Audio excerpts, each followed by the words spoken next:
मरणोत्तर जीवन एवं उसकी सच्चाई। क्या मृत्यु ही जीवन का अंत है? घास पात की तरह मनुष्य भी माता के पेट से जन्म लेता है, पेड़ पौधों की तरह बढ़ता है और पतझड़ के पीले पत्तों की तरह जरा जीर्ण होकर मौत के मुंह में चला जाता है।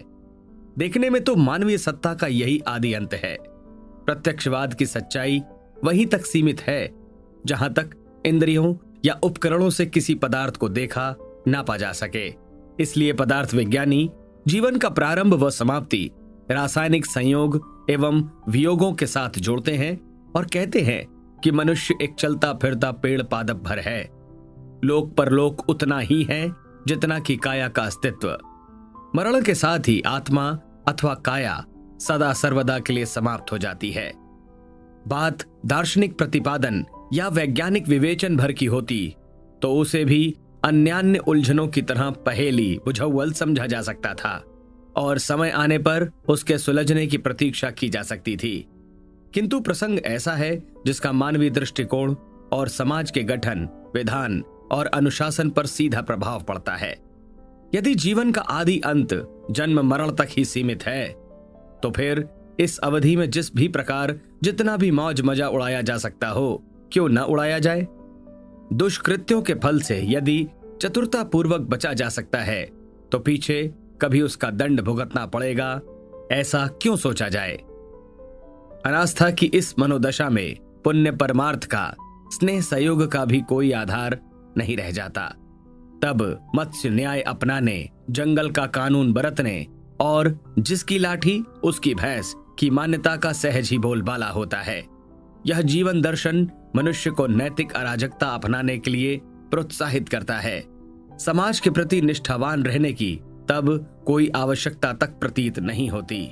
चर्चा मृत्यु एवं मरणोत्तर जीवन के संबंध में चल रही है। मृत्यु के संबंध में भिन्न भिन्न धर्मों की भिन्न भिन्न धारणाएं हैं, लेकिन एक विषय में सभी एक मत हैं कि मृत्यु का अर्थ जीवन का अंत नहीं है। इसी आधार पर कुछ धर्मों ने मरने के बाद फिर से जन्म लेने की मान्यता को स्वीकार किया है और कुछ के मतानुसार मृत्यु एक ऐसी घटना है जिसमें चेतना या प्राण सदा के लिए सो जाते हैं और सृष्टि के अंत में फिर जाग उठते हैं। इस दृष्टि से आत्मा की अमरता और शरीर की नश्वरता को अन्यान्य धर्मों ने भी स्वीकार किया है, लेकिन यह सिद्धांत भारतीय दर्शन का तो प्राण ही है। भारतीय दर्शन के अनुसार पुनर्जन्म की मान्यता के साथ कर्म फल का सघन संबंध है। जिन्हें भले या बुरे कर्मों का परिणाम तत्काल नहीं मिल सका, उन्हें अगले जन्म में कर्म फल भोगना पड़ता है। इस सिद्धांत को स्वीकार करने पर पाप फल और दुष्कर्मों के दंड से डरने तथा पुण्य फल के प्रति आश्वस्त रहने की मनःस्थिति बनी रहती है। फलतः पुनर्जन्म के मानने वालों को अपने कर्मों का स्तर सही रखने की आवश्यकता अनुभव होती है और तत्काल फल न मिलने से किसी प्रकार की उद्विग्नता उत्पन्न नहीं होती। पिछले दिनों भौतिक विज्ञान की प्रगति से उत्पन्न हुए उत्साह के कारण यह कहा जाने लगा कि सत्य केवल उतना ही है जितना कि प्रयोगशाला में सिद्ध हो सके। जो प्रयोगशाला में प्रत्यक्ष नहीं हो सकता वह सत्य नहीं है। चूंकि चेतना को प्रयोगशाला में प्रत्यक्ष नहीं किया जा सका, इसलिए घोषित कर दिया गया कि शरीर ही आत्मा है और मृत्यु के बाद उसका सदा सर्वदा के लिए अंत हो जाता है। इस घोषणा के अनुसार मनुष्य को चलता फिरता पौधा भर कहा गया, जो उगता है और सूख कर समाप्त हो जाता है। यह मान्यता मात्र एक सिद्धांत या प्रतिपादन भर बनकर नहीं रह सकती, उसकी प्रतिक्रिया चिंतन और चरित्र पर भी होती है। पुनर्जन्म, कर्म फल, परलोक और पाप पुण्य की आस्था जिस प्रकार व्यक्ति को दुष्कर्मों से बचाए रहती है, उसी प्रकार शरीर को ही सत्य और आत्मा को मिथ्या मान लिया जाए तो लगता है कि पाप पुण्य के पचड़े में पड़ने से क्या लाभ। चतुरता के बल पर जितना भी संभव हो सके स्वार्थ सिद्ध किया जाना चाहिए। अब जो प्रमाण सामने आए हैं और उनकी वैज्ञानिक गवेषणाएं की गई हैं, उनके अनुसार यह भ्रम ढहता जा रहा है कि जीवन चेतना का अस्तित्व शरीर तक ही सीमित है। इस धारणा में भ्रम तो पहले भी विद्यमान था, पर अब इस सच्चाई के प्रमाणों पर भी वैज्ञानिक ध्यान देने लगे हैं कि पुनर्जन्म वास्तव में एक ध्रुव सत्य है। पुनर्जन्म के सिद्धांत की पुष्टि करने वाले अनेकानेक प्रमाण आ रहे हैं। भारत में तो इस संबंध में चिरकाल से प्रचलित विश्वास के कारण यह कहा जाता रहा कि पुनर्जन्म की स्मृति बताने वाले यहाँ के वातावरण से प्रभावित रहे होंगे, या किसी कल्पना की आधी अधूरी पुष्टि हो जाने पर यह घोषित किया जाता होगा कि यह बालक पिछले जन्म में अमुक था। यद्यपि इस तरह के प्रकरणों में जिस कठोरता के साथ जांच पड़ताल की गई, उससे यह आशंका अपने आप ही निरस्त हो जाती थी।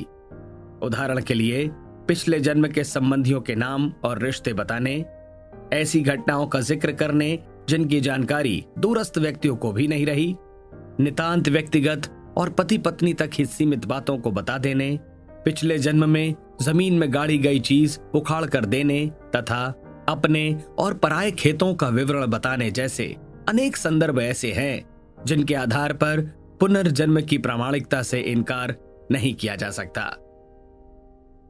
पुनर्जन्म सिद्धांत को भली भांति समझा जाए। किसी भी सिद्धांत को भली भांति नहीं समझा जाए तो उसे मानने का दम भरने पर भी आचरण उससे विपरीत ही बना रहता है। पुनर्जन्म सिद्धांत के साथ भी ऐसा ही हुआ है। उसकी वैज्ञानिक प्रक्रिया को न समझने वालों ने जहां इस जीवन के भौतिक सुविधा साधनों को ही पूरी तरह पिछले जन्म के पुण्य फल मान लिया, वहीं इस पुण्य कर्म का अर्थ पूजा पत्री कर्मकांड तक ही सीमित माना जाने लगा। परिणाम यह हुआ कि न तो व्यक्ति की आदर्श परायणता के प्रति कोई वास्तविक सम्मान बचा, न ही पुरुषार्थ की प्रगति का आधार समझा गया।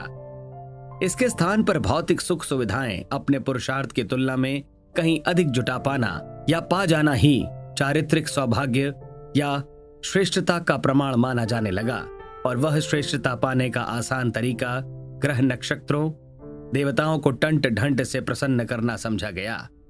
यह एक विचित्र विडंबना ही है कि पुनर्जन्म का जो सिद्धांत पुरुषार्थ और कर्म की महत्ता का प्रतिपादक था, कठिन से कठिन अप्रत्याशित विपत्ति को भी प्रारब्ध भोग मानकर धैर्यपूर्वक सहने और आगे उत्कर्ष हेतु पूर्ण विश्वास के साथ प्रयासरत रहने की प्रेरणा देता था, वही निष्क्रियता और अंध नियतिवाद का भ्रांत मतवाद बनकर रह गया है।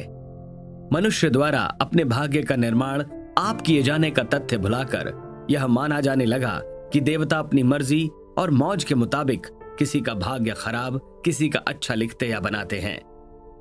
भला यदि ऐसा होने लगे तो इन देवताओं को शक्ति संपन्न पागलों के अतिरिक्त और क्या कहा जाएगा?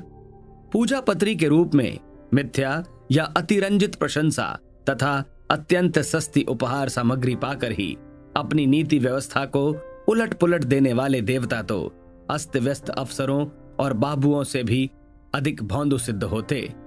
प्रायः किसी को धन सुविधा संपन्न देखकर इसे उसके पिछले जन्मों का पुण्य मान लिया जाता है, पर धन मनुष्य की अनेक विभूतियों में से एक विभूति है, एकमात्र नहीं। कोई व्यक्ति धनी है यह यदि उसके किसी विगत पुण्य का फल है, किंतु साथ ही यदि वह दुराचारी है, शुद्र है, क्रूर है, व्यसनी है, तो यह सब उसके किसी विगत पाप का फल मानना होगा।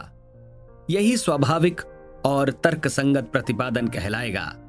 सामान्यतः लोग जीवन में कुछ सत्कर्म करते हैं, कुछ अनैतिकता भी। सत्कर्म का सुफल किसी सद्गुण या समृद्धि के रूप में सामने आएगा तो दुष्कर्म का प्रभाव दुष्प्रवृत्ति दुर्गुणों के रूप में दिखेगा। धनिकों में से कोई मतिमंद देखे जाते हैं तो कोई ओछे भी, कोई दुर्व्यसनी दुराचारी होते हैं तो कोई धूर्त प्रवंचक भी। सबके सब धनिक सर्वगुण संपन्न होते हों ऐसा देखने में नहीं आता, लेकिन उनके दुर्गुणों को पिछले जन्म में उनके पापी होने का प्रमाण तो खुलेआम नहीं कहा जाता, जबकि उनकी धन संपन्नता को उनके पुण्यात्मा होने का चिन्ह बताते प्रायः बहुत से रूढ़ी पूजकों को देखा जाता है। यह पुनर्जन्म की अधूरी और भ्रांति धारणा हुई। साधन सुविधाओं की प्रचुरता उपलब्ध होना न तो किसी के पिछले जन्म में पुण्यात्मा होने का प्रमाण है और न ही किसी के व्यक्तित्व की श्रेष्ठता का परिचायक है। प्रवृत्तियां दूषित या पतनशील हुई तो परिस्थितियों की यह अनुकूलता और साधनों की प्रचुरता बौद्धिक, नैतिक एवं चारित्रिक पतन में भी सहायक सिद्ध होती है।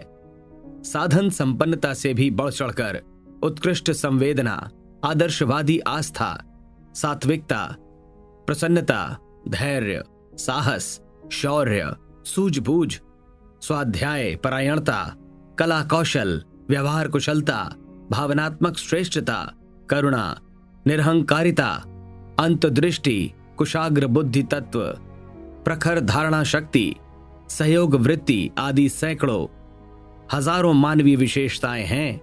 इनमें से प्रत्येक का अपना महत्व है और उपयोगिता है।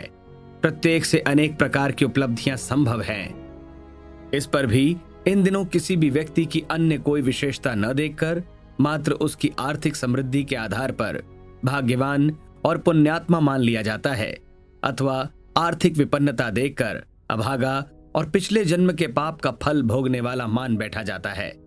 इस प्रवृत्ति को पुनर्जन्म पर आस्था का द्योतक नहीं, चिंतन शक्ति एवं विवेक की दरिद्रता और व्यक्तित्व के उथलेपन का परिचायक मानना ही सही है। इस उथलेपन और बौनेपन के कारण ही भाग्य को बदलने के लिए चमत्कारों का आश्रय खोजने में अनावश्यक समय, श्रम एवं पुरुषार्थ गंवाया जाता है। पुनर्जन्म की वास्तविक दार्शनिक मान्यता तो इससे भिन्न ही तथ्य एवं निष्कर्ष प्रस्तुत करती है।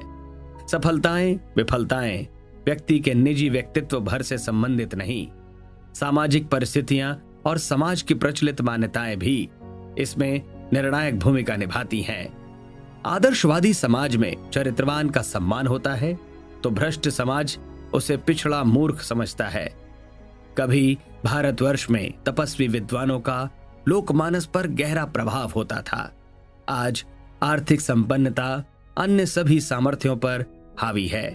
पैसे वालों को बुद्धिजीवियों, कलाकारों तक का सहयोग सरलता से मिल जाता है। कभी यही कला और विवेक धर्म के लिए समर्पित होता था। अतः किसी व्यक्ति के पिछले जन्मों की प्रवृत्तियों, संस्कारों का लेखा जोखा यदि करना ही हो तो ऐसा उसकी वर्तमान प्रवृत्तियों, गतिविधियों के आधार पर किया जाना ही उचित है, न कि सफलता के आधार पर। सफलता की परिभाषाएं और पैमाने भिन्न भिन्न होते हैं, किंतु आदर्शवादिता और अवसरवादिता का मापदंड प्रायः सर्वमान्य होता है।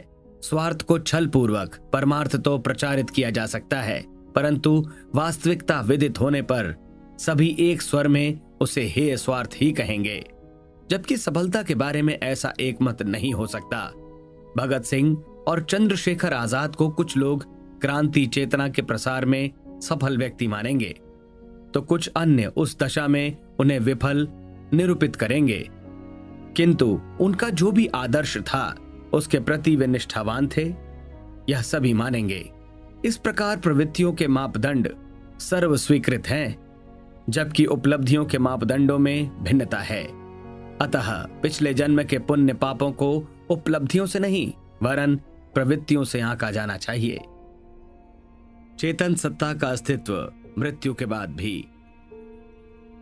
मरणोत्तर जीवन का विश्वास ही कर्म फल की पुष्टि करता है। उस मान्यता को जीवित रखकर ही सदाचार और परोपकार की लोकोपयोगी गतिविधियां जीवित रखी जा सकती हैं।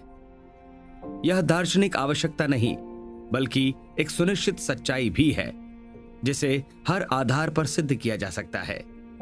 इस संदर्भ में फोनोग्राफी, प्रकाश के बल्ब के आविष्कर्ता टॉमस एडिसन ने अत्यंत बोधगम्य प्रकाश डालते हुए अपनी पुस्तक द अल्टीमेट साइंस में लिखा है, प्राणी की सत्ता उच्च स्तरीय विद्युत कणगुच्छकों के रूप में तब भी बनी रहती है जब वह शरीर से पृथक हो जाती है।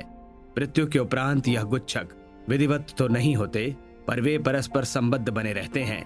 वे बिखरते नहीं, वरन आकाश में जिस प्रकार मधुमक्खी छत्ता छोड़कर विचरती है उस प्रकार विचरते हैं। मधुमक्खियां पुराना छत्ता भी एक साथ छोड़ती हैं, नया भी एक साथ बनाती हैं। इसी प्रकार पुनः जीवन चक्र में प्रवेश करते और नया जन्म धारण करते समय उच्च स्तरीय विद्युत कणों के गुच्छक अपने साथ स्थूल शरीर से आस्थाओं, संवेदनाओं का समुच्चय साथ लेकर परिभ्रमण करते रहते हैं। एक भौतिक विद के परोक्ष जगत संबंधी ये विचार निश्चित ही कोई सनक या भ्रांति युक्त मान्यता नहीं है, अपितु एक सच्चाई की साक्षी में व्यक्त अभिव्यक्तियां हैं। इसी तथ्य को प्रसिद्ध मनोवैज्ञानिक अब्राहम मेस्लोव ने इस प्रकार लिखा है। भौतिक शास्त्र और जीवन शास्त्र के क्षेत्र में आने वाले स्थूल शरीर के अतिरिक्त जीवधारियों का एक सूक्ष्म शरीर भी है जो अलौकिक क्षमताओं से भरा पड़ा है। यह शरीर मृत्यु के बाद भी बना रहता है। अमेरिका में क्लिसा क्लाउड चैम्बर द्वारा आत्मा के अस्तित्व संबंधी अनेक प्रयोग किए गए हैं। यह चैम्बर एक खोखला पारदर्शी सिलेंडर है। इसके भीतर से हवा पूरी तरह निकालकर भीतर रासायनिक घोल पोत देते हैं। इससे सिलेंडर में एक मंद कोहरा छा जाता है। इस कोहरे से यदि एक भी इलेक्ट्रॉन गुजरे तो फिट किए गए शक्ति संपन्न कैमरों द्वारा उनका फोटो ले लिया जाता है। सिलेंडर में होने वाली हर हलचल का चित्र आ जाता है। इस चैम्बर में जीवित चूहों और मेढकों को रखकर बिजली की धारा प्रवाहित कर उनको प्राणहीन किया गया। देखा गया कि मरने के बाद चूहों या मेढकों की हूबहू वही अनुकृति उस रासायनिक कोहरे में तैर रही है। उस आकृति की गतिविधियां संबंधित प्राणी के जीवन काल की ही गतिविधियों के अनुरूप थीं। क्रमशः यह सत्ता धुंधली होती चली गई और विलुप्त होकर कैमरे की पकड़ से बाहर हो गई। परामनोवैज्ञानिक विलियम मैकडूगल ने आत्मा के बारे में अनेक प्रयोग परीक्षण किए हैं, जिनमें मरणासन्न रोगी का मृत्यु से पूर्व भार लिया गया और मरणोपरांत तौल की गई तो उस भार में 1 औंस अर्थात 30 ग्राम तक की कमी पाई गई। इससे मैकडूगल इसी निष्कर्ष पर पहुंचे कि शरीरस्थ कोई सूक्ष्म तत्व ही जीवन का आधार है, जिसके न रहने पर भार में कमी हुई है। संभवतः जानकारी न रहने अथवा मृत्यु को ही मानवीय काया की चरम परिणति मानने वालों ने ऑकल्ट की इस खोज को मान्यता न दी हो, फिर भी इससे मरणोत्तर जीवन संबंधी आर्ष मान्यताओं की प्रतिष्ठा कम नहीं होती।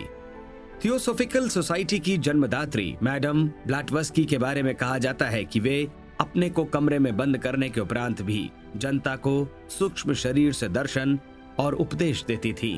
कर्नल टाउन शेंड के बारे में भी ऐसे ही प्रसंग कहे जाते हैं।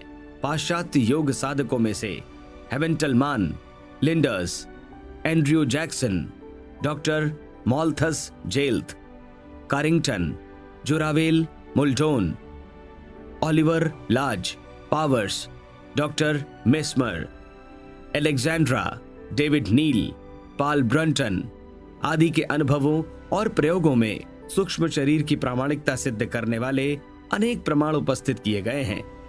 जे मुल्डोन अपने स्थूल शरीर से सूक्ष्म शरीर को पृथक करने के कितने प्रदर्शन भी कर चुके थे।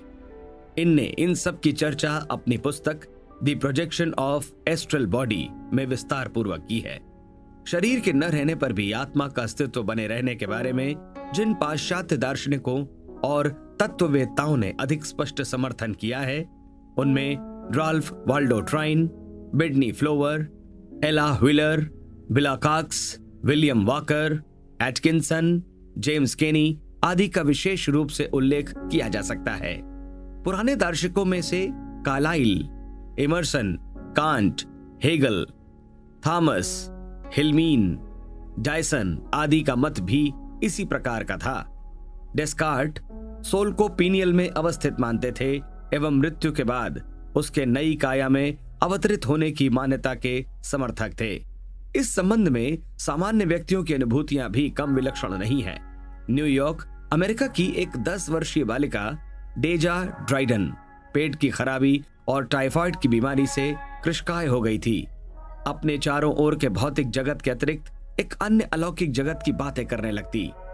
10वें वर्ष जिस दिन उसकी मृत्यु हुई, उस दिन उसने अपना चेहरा देखने के लिए दर्पण मांगा। दर्पण में अपना चेहरा देखने के बाद वह अपनी माँ से बोली, मेरी यह देह जर्जर हो गई है। यह उस खूंटी पर टंगी पुरानी पोशाक की तरह हो गई है जिसे मम्मी तुमने पहनना छोड़ दिया है। मैं भी इस पुरानी देह को उतार कर एली की भांति दिव्य देह धारण करूंगी। एली कौन है? माँ के पूछने पर डेजी ने बताया कि वह वही व्यक्ति है जो हवा में तैरता हुआ सा आता है और उसे मृत्यु के बारे में बताता है। आज रात तक मैं भी चली जाऊंगी। अगले दिन ठीक ऐसा ही हुआ। ठीक दिन के 11:30 बजे उसने अपनी बाहें फैलाई। वह चिर निंद्रा में सो गई। गत शताब्दी का विज्ञान आत्मा के अस्तित्व से इनकार करने में जितना कट्टर था, अब उतना नहीं रहा। शरीर शास्त्र के मूर्धन्य ज्ञाता अब यह मानने लगे हैं कि मरण थकान की परिणति है। भीतरी जीवनी शक्ति के अत्यधिक असमर्थ हो जाने पर ही मृत्यु के मुख में जाना पड़ता है। इतने पर भी बहुत समय तक शरीर की स्थिति ऐसी बनी रहती है कि यदि उसे समुचित विश्राम देकर थकान मिटाने का उपचार बन पड़े तो कुछ समय उपरांत मरी हुई काया में फिर जीवन संचार हो सकता है।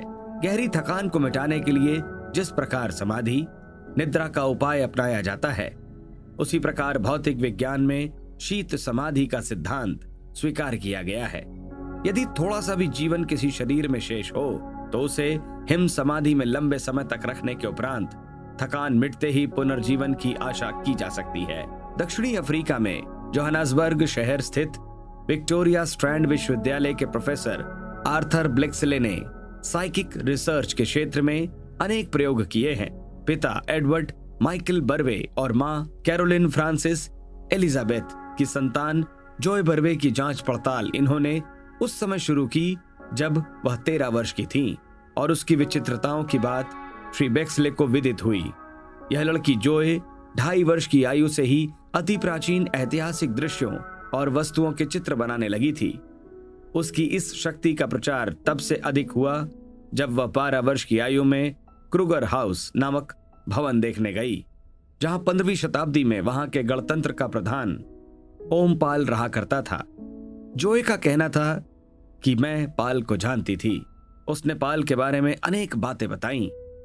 जॉय के इतिहास प्राध्यापक ने जांच के बाद उसके द्वारा बताए गए विवरण इतिहास प्रमाणित बताए और कहा कि इससे पूर्व मैं स्वयं यह सब नहीं जानता था।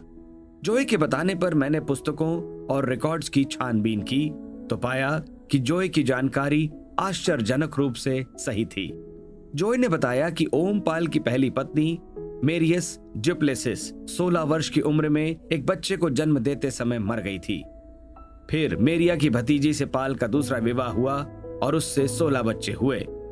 जॉय ने यह भी बताया कि पाल को विद्रोह के बाद देश से निर्वासित कर दिया गया था और वह स्विट्जरलैंड चला गया था, जहां 1950 में उसकी मृत्यु हुई। ये सभी बातें छानबीन से सही निकली। इस विचित्र बालिका जॉय का दावा है कि उसे अपने पिछले 9 जन्मों की स्मृति है। इस बालिका के विवरणों में भी एक ही तथ्य अंतर्निहित है कि मनुष्य के विकास क्रम में एक सातत्य है और वह पिछले संस्कारों के साथ नया जीवन प्रारंभ करता है। यह बालिका तब परामनोवैज्ञानिकों के अध्ययन का एक आकर्षक केंद्र बनी हुई थी।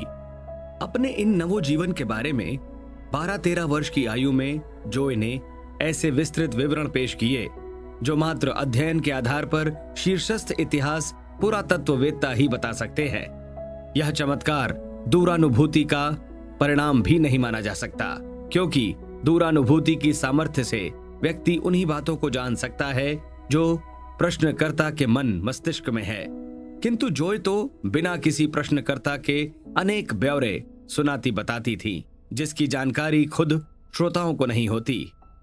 जॉय के अनुसार बहुत पहले के एक जन्म की उसे इतनी ही याद है कि डायनासोर यानी प्राचीन भीमकाय पशु ने उसका एक बार पीछा किया था। यह पाषाण काल की घटना है। दूसरे जन्म में जॉय दासी थी। उसके स्वामी ने अप्रसन्न होकर उसका सिर काट दिया था। तीसरे जन्म में भी वह दासी के रूप में रही। चौथे जन्म में वह तत्कालीन रोम में एक जगह रहती थी और रेशमी कंबल एवं वस्त्र बनाती थी। पांचवें जन्म में वह एक धर्मांध महिला थी और एक धर्मोपदेशक को उसने पत्थर दे मारा। जॉय का छठवां जन्म इटली में नव जागरण के कालखंड में हुआ। उस समय वहां कला और साहित्य की नई जागृति उभार पर थी। जॉय के घर में दीवारों और छतों पर बड़े बड़े चित्र थे। सातवां जन्म गुड होप के अंतरीप में 17वीं शताब्दी में हुआ, जहां पर वह ठिगने पीले रंग के लोगों में से थी। राजाश्रय में पलने वाले व्यवसाय से उसका सदा संबंध रहा। 8वें जन्म में वह अधिक विकसित रूप में पैदा हुई। 19वीं शताब्दी की यह बात है। सन 1883 से सन 1900 तक वह ट्रांसवाल गणतंत्र के राष्ट्रपति ओम पाल के निवास भवन आती जाती थी। कला और कारीगरों में उसकी गहरी रुचि थी। नवे जीवन में वह प्रिटोरिया नगर की एक छात्रा थी। वह पिछले जन्मों के बारे में विस्तृत ब्यौरे बताती हैं। उसकी कला रुचि प्रत्येक जन्म में अक्षुण्ण रही है। दासी के रूप में वह नाचती थी, रोम में रेशमी कंबल बुनती थी। धर्म क्षेत्र में भी वह सदा हर जन्म में संबंधित रही। उसके संस्कारों में निरंतर एक धारावाहिकता देखी जा सकती है। संस्कारों का यह प्रवाह ही पुनर्जन्म सिद्धांत का आधार है। भाव संवेदनाएं, आस्थाएं, चिंतन की दिशाएं और स्वभाव ही अगले जन्म में संस्कार रूप में साथ रहते हैं, साधन सामग्रियां नहीं। साधनों की उपयोगिता भी प्रवृत्ति के अनुरूप घटती बढ़ती रहती है। बुद्धि के विकास में उसका राजसी ऐश्वर्य कोई सहायता नहीं कर सका। अयोध्या की साधन सुविधाएं राम को रावण विजय में रंच मात्र सहयोग न दे सकी, जिसके कारण राम या बुद्ध की गरिमा है, जो उनके व्यक्तित्व की वास्तविक विशेषताएं कहीं समझी जाती हैं। उनका निर्माण उन सुविधाओं के द्वारा नहीं हुआ था जो उन्हें जन्म से प्राप्त थीं, अपितु उन सत्प्रवृत्तियों के द्वारा हुआ था जो उनके समग्र व्यक्तित्व के मूल में क्रियाशील रही। ये प्रवृत्तियां ही अपने अनुरूप साधन जुटाने का समर्थ आधार बन जाती हैं। व्यक्तित्व में ये विशेषताएं न हुई तो साधनों सुविधाओं का विशाल भंडार खाली होते देर नहीं लगती। प्रमाण ही प्रमाण, अनेकों प्रमाण। आत्मा की अमरता और शरीर की नश्वरता का सिद्धांत भारतीय दर्शन का तो प्राण है ही। अन्य धर्मों एवं दर्शनों ने भी उसे किसी न किसी रूप में स्वीकार किया है। ईसाई, मुसलमान धर्मों में पुनर्जन्म की तो मान्यता नहीं है, पर उनके यहां भी आत्मा का अस्तित्व मरने के बाद भी बने रहने और न्याय के दिन ईश्वर के सम्मुख उपस्थित होने की बात है। इसका अर्थ कम से कम इतना तो है ही कि मरने के साथ साथ ही जीवन की सत्ता सदा सर्वदा के लिए समाप्त नहीं हो जाती, वरन फिर से सचेतन की तरह काम करने का अवसर मिलता है। स्वर्ग नरक की मान्यताएं भी इसी सिद्धांत की पुष्टि करती हैं कि अशरीरी आत्मा को भी एक विशेष प्रकार का जीवन यापन करने का अवसर मिलता है। भूत प्रेतों का अस्तित्व पिछड़े लोगों में अंधविश्वास की तरह फैला हुआ है। प्रगतिशील लोग उस बात का मजाक बनाते हैं, पर दोनों की मध्यवर्ती भी एक स्थिति है जिसमें कठोर परीक्षणों की कसौटी पर भी मृत आत्माओं के द्वारा शरीरधारियों जैसे आचरण होने के प्रमाण मिलते हैं। प्रेत कैसे होते हैं, क्या करते हैं, मनुष्यों के साथ किस प्रकार का व्यवहार करते हैं, क्या चाहते हैं, इन प्रश्नों का मतभेद हो सकता है, पर यह तथ्य अब दिनों दिन अधिक प्रामाणिक होता जा रहा है, जिसमें किन्हीं आत्माओं को मरने के उपरांत भी अपनी हलचलें प्रत्यक्ष करने के बाद विश्वास पूर्वक स्वीकार की जा सके। आत्मा की अमरता का एक प्रमाण पुनर्जन्म है। मरने के बाद दूसरा जन्म मिलने का तथ्य हिंदू धर्म में सदा से माना जाता रहा है। पुराणों में इसका पग पग पर वर्णन है। धर्मशास्त्रों के अगणित आप्त वचनों में आत्मा के पुनर्जन्म लेने की बात कही गई है।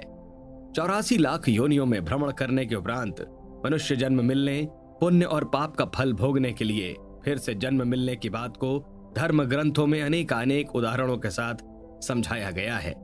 भारत में पुनर्जन्म के संबंध में चिर मान्यता होने के कारण यह भी कहा जा सकता है कि पुनर्जन्म की स्मृति बताने वाले यहाँ के वातावरण से प्रभावित रहे होंगे, या किसी कल्पना की आधी अधूरी पुष्टि हो जाने पर यह घोषित किया जाता होगा कि यह बालक पिछले जन्म में अमुक था। यूं इस आशंका को भी कठोर परीक्षा की दृष्टि से भली भांति निरस्त किया जाता रहा है और बच्चे ऐसे प्रमाण देते रहे हैं जिनके कारण किसी झांसे पट्टी की आशंका नहीं रह जाती। पिछले जन्म के संबंधियों के नाम तथा रिश्ते बताने लगने, ऐसी घटनाओं का जिक्र करना जिसकी दूरस्थ व्यक्तियों को जानकारी नहीं हो सकती, वस्तुओं के साथ जुड़े हुए इतिहास का विवरण बताना, जमीन में गड़ी चीजें उखाड़ कर देना, अपने और पराये खेतों का विवरण बताना जैसे अनेक संदर्भ ऐसे हैं जिनके आधार पर पुनर्जन्म होने की प्रामाणिकता से इनकार नहीं किया जा सकता। फिर भारत से बाहर उन संप्रदाय के लोगों पर तो पूर्व मान्यता का भी आक्षेप नहीं लगाया जा सकता। पुनर्जन्म के प्रमाण तो वहां भी मिलते हैं। यह भी किंवदंतियों के आधार पर नहीं, वरन परामनोविज्ञान की शोधकर्ता मंडली द्वारा उसकी छानबीन की गई है और यह पाया गया है कि ये घटनाएं मनगढ़ंत, कपोल कल्पित या धोखाधड़ी नहीं है। इनसे पुनर्जन्म की मान्यता की ही पुष्टि होती है। भारत के बाहर इस तरह की घटनाओं पर अब गंभीरता पूर्वक ध्यान दिया जा रहा है। और उनका वैज्ञानिक विश्लेषण किया जा रहा है। इस क्षेत्र में सर्वप्रथम व्यवस्थित और वैज्ञानिक ढंग से गवेषणा करने वालों में प्रसिद्ध बड़ा मनोवैज्ञानिक डॉक्टर इवान स्टीवेंसन का नाम लिया जाता है। University of Virginia medical centre के मनोचिकित्सा विभाग में कार्यरत डॉक्टर स्टीवेंसन ने पुनर्जन्म की वास्तविकता को वैज्ञानिक ढंग से परखने का सिलसिला शुरू किया। सन 1966 ईस्वी में इस विषय पर उनकी पहली पुस्तक 20 कॉजेस सजेस्टिव ऑफ री-इनकार्नेशन प्रकाशित हुई। इस पुस्तक के बाद उनकी 3 पुस्तकें और प्रकाशित हुईं, जिनमें पुनर्जन्म की कई प्रामाणिक घटनाओं का विवरण देते हुए इस विषय का प्रतिपादन किया गया था। ये तीनों पुस्तकें अलग अलग देशों में घटी घटनाओं के आधार पर लिखी गई हैं। एक में भारत में जन्मे व्यक्तियों का विवरण है जिन्हें अपने पिछले जन्मों की याद रही, दूसरी में श्रीलंका और तीसरी में तुर्की की घटनाओं का विवरण है। इन तीनों पुस्तकों में कुल मिलाकर 1300 घटनाओं का वर्णन है, जिनकी वास्तविकता और प्रामाणिकता असंदिग्ध बताई गई है। लेबनान और तुर्की के मुस्लिम परिवारों में भी पुनर्जन्म की अनेक स्मृतियां सामने आई हैं, जिन्हें स्वयं शोधकर्ताओं ने सही पाया है। लेबनान के गांव कोरनाइल में एक मुस्लिम परिवार में एक बालक जन्मा, जिसका नाम अहमद था। बच्चा 2 वर्ष की उम्र से ही पूर्व जन्म की घटनाओं और संबंधियों के बारे में बुदबुदाया करता था, किंतु किसी ने ध्यान नहीं दिया। बड़ा होने पर अपना पूर्व जन्म का निवास खेरबी और नाम बोहमजी बताने लगा, फिर भी उस पर किसी ने विश्वास नहीं किया। एक दिन उसने सड़क पर खेरबी के एक आदमी को पहचान लिया। पता लगाने पर पुनर्जन्म के शोधकर्ता वहां पहुंचे और उस बालक को 40 किलोमीटर दूर गांव खेरबी ले गए। बालक ने अपने पूर्व जन्म के नाम इब्राहिम बोहमजी के बारे में जितना बताया था वह सही निकलता गया। उसकी मृत्यु रीढ़ की हड्डी के क्षय रोग से हुई। उसके पैर उस समय अशक्त थे। इस जन्म में ठीक तरह से चलने पर वह बड़े उत्साह और हर्ष के साथ इस बात को दूसरों के सामने प्रकट करता। खेरबी में उसने कुटुंबियों, संबंधियों, मित्र, परिचितों आदि को पहचान लिया। ऐसी घटनाएं सुनाई जो केवल संबंधी लोग ही जानते थे। उसने अपनी प्रेयसी का नाम भी बताया। मित्र की ट्रक दुर्घटना से मरने की बात कही। मरे हुए भाई दाऊद का चित्र पहचाना। अपनी बहन हुडा को भी पहचान लिया। इस्तांबुल, तुर्की के विज्ञान अनुसंधान परिषद ने पुनर्जन्म की इस घटना की जांच कर उसे सत्य पाया है। एक 4 वर्ष का बालक इस्माइल अत लिंट्रालिक पूर्व जन्म में दक्षिण पूर्वी तुर्की के अदना नामक गांव का आबिद सुजुलयुस था। उसकी हत्या की गई। वह अपने पीछे 3 बच्चे गुलशरा, जैकी और हिकमन छोड़ आया था। वह 4 साल का बालक इस्माइल रोते रोते पूर्व जन्म के अपने बच्चों को पुकारने लगता तथा उनकी स्मृति में रोता भी था। एक दिन उसी इस्माइल ने एक फेरी वाले को आइसक्रीम बेचते देखा। उसने उस अजनबी का नाम महमूद लेकर पुकारा और उससे कहा कि तुम तो शाक सब्जी बेचते थे, आइसक्रीम कब से बेचने लगे? महमूद चकरा उठा, पर यह कहकर तो उसने उसके आश्चर्य को कई गुना अधिक बढ़ा दिया कि तुम भूल रहे हो भाई, मैं तुम्हारा चिर परिचित आबिद हूँ, जिसकी 6 वर्ष पूर्व हत्या की गई थी। पत्र प्रतिनिधि इस्माइल को अदना नगर ले गए। वहां पहुंचते ही उसने अपने पूर्व जन्म की बेटी गुलशरा को पहचान लिया। वह वहां भी पहुंचा जहां अस्तबल में रमजान ने उसकी कुल्हाड़ी से हत्या की थी।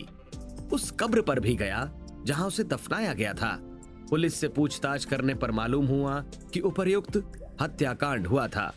हत्यारे रमजान को फांसी का दंड भी दिया था।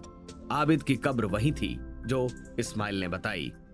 बालक इस्माइल का चाचा जब उसके साथ क्रूर व्यवहार करने लगा तो उसने कहा कि तुम भूल गए, मेरे ही बाग में तुम काम करते थे और बहुत समय तक तुम्हें मैंने ही रोटी खिलाई थी। जानकारी प्राप्त करने पर यह पाया गया कि आबिद के इस व्यक्ति पर, जो अब इस्माइल का चाचा था, अनेकों एहसान थे। इस घटना ने कभी मुस्लिम समुदाय में क्रांति मचा दी थी। ऐसे ऐसे प्रत्यक्ष प्रमाण मिलने पर भी मरणोत्तर जीवन को नकारना हठ धर्मिता ही कहा जाएगा। भारत में हाल ही में एक पुस्तक प्रकाशित हुई, लिविंग एंड डाइंग। इस पुस्तक में 3 सितंबर 1969 को उत्तर प्रदेश के एक ब्राह्मण परिवार में जन्मी कन्या का उल्लेख है। लड़की का नाम स्वर्णलता रखा गया। जब वह 3.5 वर्ष की हुई तो उसके घर उसके पिता से मिलने के लिए कुछ सफाई करने वाले जमादार आए। उन्हें देखकर स्वर्णलता सुअर का गोश्त खाने की जिद करने लगी। ब्राह्मण परिवार में गोश्त अंडे की बात तो दूर रही, चींटी भी नहीं मारी जाती। फिर लता ने यह कहां सुना और सीखा। पिता जब उसे टालने और डपटने लगे तो स्वर्णलता ने बताया कि वह भी सफाई जमादारों की जाति की ही थी। उसने यह भी बताया कि उसका पूर्व जन्म का नाम शांति था और उसके पति का नाम राजेंद्र था। उसने अपने पिछले जन्म के निवास, ग्राम और घर का पता बताया, जो वर्तमान निवास से कुल 2 किलोमीटर दूर ही था। उसकी मृत्यु किस प्रकार हुई, यह पूछे जाने पर स्वर्णलता ने बताया कि वह रोज पास ही रेलवे लाइन पर कोयले बीनने के लिए जाया करती थी। जिस दिन उसकी मृत्यु हुई वह रामनवमी का दिन था। उस दिन किसी बात पर पति से तकरार हो गई और उसके पति ने शांति को झाड़ू की मूठ से पीटा। इससे वह बेहद दुखी हुई। उसी दिन जब वह रेल की पटरी पर कोयले बीनने गई तो रेल के नीचे कुचलकर मर गई। स्वर्णलता ने अपने पुराने परिवार और विशेषतः अपनी बेटी, जिसका नाम गीता था और जो अविवाहित थी, देखने की हार्दिक इच्छा व्यक्त की। स्वर्णलता ने जो भी बातें बताई थी उन सारी बातों की छानबीन प्रसिद्ध परामनोवैज्ञानिक वेत्ताओं द्वारा की गई, जो ऐसे मामलों की पहले भी कई बार जांच कर चुके थे। इन विशेषज्ञों ने जिन मामलों की पहले जांच की थी उनका नीर-शीर विश्लेषण कर सच झूठ को निष्पक्ष ढंग से प्रतिपादित किया गया। इसलिए उनके निष्कर्षों पर जरा भी संदेह करने की कोई गुंजाइश नहीं थी। अनुसंधान करने वाले परामनोविज्ञान वेत्ता इस निष्कर्ष पर पहुंचे कि स्वर्णलता ने जो कुछ भी बताया था वह अक्षरशः सच था। उन्होंने यह भी पाया कि पिछले जन्म के संस्कार उसके इस जन्म में भी विद्यमान थे। उन्होंने यह भी पाया कि अपनी पिछली जाति के अनुसार ही उसकी व्यक्तिगत आदतें भी थीं। वह घर के दूसरे बच्चों से अलग अलग ही रहती और यह कहकर उसने स्कूल जाने से भी इनकार कर दिया कि वह तो नीची जाति की है। इसके साथ ही वह रेलगाड़ियों से भी बहुत डरती थी। सन 1975 में उससे अनुसंधानकर्ताओं ने आखिरी बार मुलाकात की। इस समय भी उसे अपने पिछले जन्म का स्मरण था। तब वह पहले की तरह बातें नहीं करती थी क्योंकि वर्तमान जीवन के संस्कार प्रबल होने लगे थे। जून 1965 में जन्मी पुष्पा नाम की लड़की सिरसा 1.5 वर्ष की हुई तभी से एक घर की ओर इशारा करने लगी, जिसे बाद में उसने अपने पिछले जन्म का घर बताया। बोलने योग्य होते ही उसने अपने आप को एक सिख परिवार की बहू बताया और अपने बच्चों के नाम भी बताने लगी। वह अपने पिछले जन्म का नाम मंजीत कौर बताती थी। यह पूछने पर कि उसकी मृत्यु किस प्रकार हुई, मंजीत कौर पुष्पा ने भयभीत होकर कहा कि उसकी सास उसके पति को उल्टी सीधी पढ़ाती रहती थी और उसके विरुद्ध कान भरती रहती थी। एक दिन तो उसका पति इस तरह भड़क उठा कि उसने मंजीत को चाकू से मार ही डाला। जब इन बातों की पुष्टि के लिए पुनर्जन्म में रुचि रखने वाले व्यक्तियों ने छानबीन की तो इस तथ्य को बिल्कुल सही पाया गया कि मंजीत कौर की पुष्पा के जन्म से ठीक 4 वर्ष पहले हत्या कर दी गई थी। अमेरिका के कोलोराइडी पेयोइली नामक नगर में रूथ सीमेंस नामक लड़की ने अपने पूर्व जन्म की घटनाओं को बताकर ईसाई धर्म के उन अनुयायियों को असमंजस में डाल दिया जो पुनर्जन्म के सिद्धांत को नहीं मानते हैं। इस लड़की को मोरेबन स्टाइन नामक आत्मविशारद ने प्रयोग द्वारा उसी के पूर्व जन्म की अनेक घटनाओं का पता लगाया। प्रयोग के दौरान उसने बताया कि वह 100 वर्ष पूर्व आयरलैंड के यार्क नगर में हुई थी।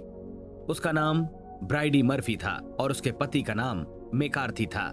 रूथ सीमेंस ने अपने विगत जन्म के बारे में भी बातें बताई। उनकी जांच की गई तो वे अक्षरशः सत्य पाई गईं। डॉक्टर रैना रूथ ने इस संबंध में अनेकों प्रमाण अपनी पुस्तक री-इनकार्नेशन एंड साइंस में दिए हैं। विलियम वाकर एवं केन्सस ने अपनी पुस्तक री-इनकार्नेशन में ऐसी घटनाओं का विवरण दिया है जिनमें पुनर्जन्म में विश्वास न करने वाले परिवारों में जन्मे बच्चों को भी पूर्व जन्म की स्मृतियां थीं। बच्चों द्वारा प्रस्तुत किए गए विवरणों से इस सिद्धांत की पुष्टि ही होती है। बड़ी आयु हो जाने पर यद्यपि ऐसी स्मृतियां नहीं रहती या धुंधली पड़ जाती हैं, पर बचपन में बहुतों को ऐसे स्मरण बने रहते हैं जिनके आधार पर उनके पूर्व जन्म के संबंध में काफी जानकारी मिलती है। मोटे रूप में जीवात्मा के योनि परिभ्रमण का यह अर्थ समझा जाता है कि वह छोटे बड़े कृमि कीटकों पशु पक्षियों की 84 लाख योनियों में जन्म लेने के बाद ही मनुष्य जन्म प्राप्त करता है। पूर्व जन्म की इन घटनाओं से यह सिद्ध होता है कि मनुष्य को दूसरा जन्म मनुष्य के रूप में ही मिलता है। इसके पीछे तर्क भी है। जीव की चेतना का इतना अधिक विकास विस्तार हो चुका होता है कि उतने फैलाव को निम्न प्राणियों के मस्तिष्क में समेटा नहीं जा सकता। बड़ी आयु का मनुष्य जिस प्रकार अपने बचपन के कपड़े पहनकर काम नहीं चला सकता, उसी प्रकार मनुष्य योनि में जन्म लेने के बाद छोटी योनियों में प्रवेश करने से गुजारा नहीं चलता। रही बात बुरे कर्मों के दंड की, तो कर्मों का फल भुगतने के लिए दुष्कर्मों का अधिकाधिक दंड मनुष्य जन्म में ही मिल सकता है। मनुष्य को शारीरिक कष्ट से भी अधिक मानसिक यातनाएं सहनी पड़ती हैं। शोक, चिंता, भय, अपमान, घाटा, बिछोह आदि से वह तिलमिला उठता है, जबकि अन्य प्राणियों को मात्र शारीरिक कष्ट ही होते हैं। मस्तिष्क अविकसित रहने के कारण उनमें भी उतनी तीव्र पीड़ा नहीं होती जितनी मनुष्यों को होती है।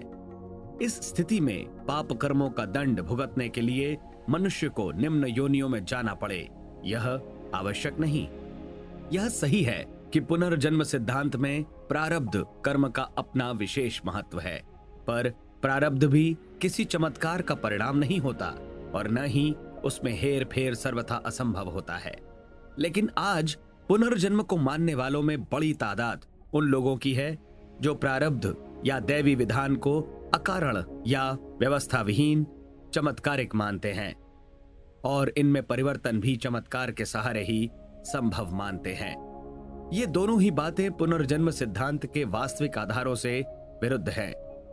निसंदेह ऐसे लोगों की कमी नहीं जिनमें जन्म से ही अनेक विलक्षणताएं होती हैं या जो प्रचलित लोक व्यवहार से अप्रभावित अपनी ही विशिष्टता से विभूषित देखे जा सकते हैं।